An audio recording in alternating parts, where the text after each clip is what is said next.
Essential tremor নিয়ে আজকে কিছু কথা বলবো।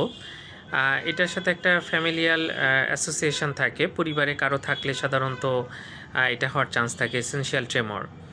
এবং বয়স যত বাড়ে তত কিন্তু এই ট্রেমরটা আস্তে আস্তে বাড়তে থাকে। সিনাইল ট্রেমর যেটা সিনাইল বা বয়স হলে এই ট্রেমরটা কিন্তু বেড়ে যায়।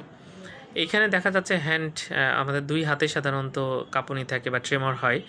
এর সাথে যেটা হয় সেটা হচ্ছে যে দুই হাতে কাঁপুনির সাথে যেটা আমরা বলি তার সাথে হেড ট্রেমর হয়। মাথা দেখা যাচ্ছে কাঁপতে থাকে এবং ভোকাল কর্ডে ট্রেমর হয়। কথা বললে কিন্তু বোঝা যায়, যাদের এসেনশিয়াল ট্রেমর আছে কথা বললে কিন্তু বোঝা যায়। এবং কিছু ড্রাগস আছে, অ্যালকোহল, প্রিমিডন বা প্রোপানল, এগুলো খেলে কিন্তু এই এসেনশিয়াল ট্রেমরটা কিছুটা হলেও কমে।